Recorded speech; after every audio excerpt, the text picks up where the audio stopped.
Dinosaurs For Hire is a fairly obscure Genesis game released back in 1993. It was based off the late 80s comic book of the same name and seemed like a pretty neat idea. Essentially, a group of dinosaurs from space come to Earth to become mercenaries that fight off ninjas and other giant mutated dinosaurs to keep the peace. It's pretty close to being a 10-year-old's fever dream, but I can assure you that this actually existed. And much to the excitement of the 5 people that ever played it, so did the video game. So if you're at all interested in seeing what this insane mess of a game is all about, or just want to have the answer to an obscure video game trivia question someday, then stick around, because we're about to get all Jurassic on that ass.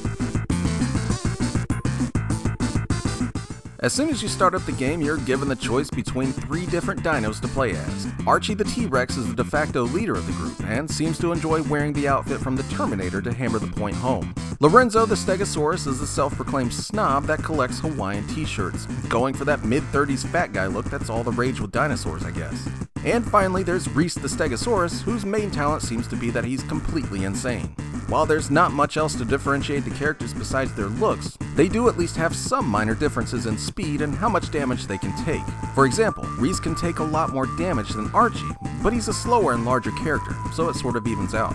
Besides that, they all start with the same gun, so just choose which dino you think looks the most ridiculous and get your prehistoric butt into the game.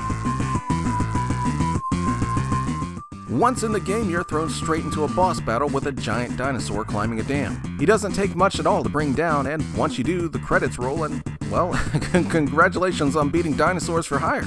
Actually, no, you didn't. You're then informed that the blast processing unit inside your Sega Genesis went a little bit overboard, and then you get tossed into the actual game for realsies this time.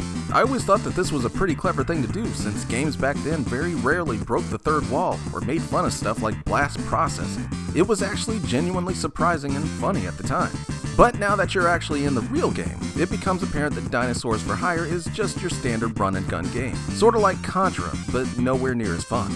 You're immediately assaulted by ninjas, yes, ninjas, jumping all over the place at you, and you've only got a few things you can do to defend yourself.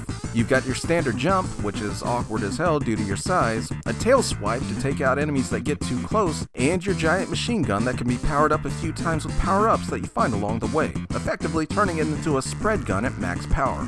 But don't get too used to it though, since if you die, you get stuck with your default pea shooter until you can power it back up again. And with the sheer amount of dying that you'll be doing in Dinosaurs For Hire, you better enjoy that extra bit of firepower while you can.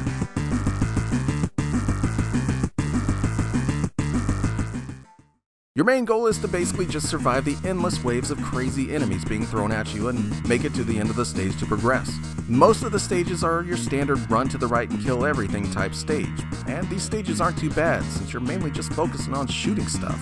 Though they can get a bit tiring since the game's main form of difficulty seems to be the tried and true classic design of throw as much shit as possible at the player and hope it eventually kills them. For the most part, it's not too overwhelming, but there are definitely times where there's just so much shit coming at you that you essentially become a pinball being knocked back and forth by enemy bullets with no real way to defend yourself. Still though, these are probably the best stages in the game, if that tells you anything at all. The rest of the stages are based around exploration and platforming, and they're literally the worst things ever. Not only do you still have the hordes of enemies coming at you like the other stages, but now you get to throw in horribly awkward platforming, one-hit kills that come out of nowhere, and yes, even the cardinal sin of any platform game, fall damage. Yes, you'll actually die if you fall further than 20 feet down. Even if there's a platform below you, you'll die before you make it there because you hit the maximum amount of distance that you can fall before the game says it's time for you to die. I can't even put into words what a dumb idea it is to have fall damage in your 2D action game. But even if fall damage wasn't in the game at all, these stages would still test your patience like no other with their sheer amount of cheap enemy placement and crappy platforming that you have to endure, all while having to endlessly search through their maze-like layout. At least I could say that all the stages are fairly varied in look and design, but that doesn't necessarily make them any good. Like this god-awful Battletoads jet ski level that just about made me start punching my own dick in frustration. But in the end, regardless of what type of stage you're on, it all mainly boils down to you blasting through everything in your path to get to the end of the stage and fight a boss.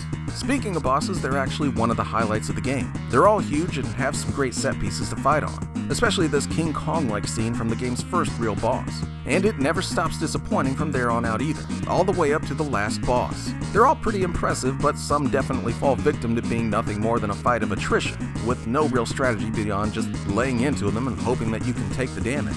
Still though, for everything that's wrong with Dinosaurs for Hire, and there is a lot wrong with Dinosaurs for Hire, it at least really stood out in the boss areas. It's just a tragedy that getting to those bosses can be so damn tedious, and really just drags everything else down with it.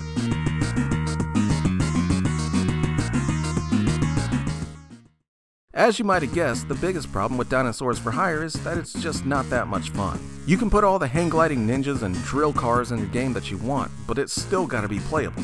As mentioned before, the game is a run-and-gun shooter like Contra, but unlike Contra, you're not playing as a small, nimble soldier that can dodge most anything thrown at him. Here you're playing as a pretty large dinosaur sprite that's anything but nimble. You can move around well enough, but there's just so much shit flying at you from everywhere all the time that there's no way that you'll ever be able to dodge stuff effectively.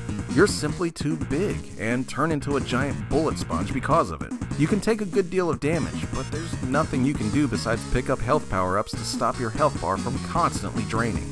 It's just too frustrating overall. It really keeps the game from being any fun. It really sucks too, because Dinosaurs for Hire is a really neat game on the surface. It looks great, has some cool music, and the boss fights are some of the best around. There's even a 2-player co-op mode in there as well.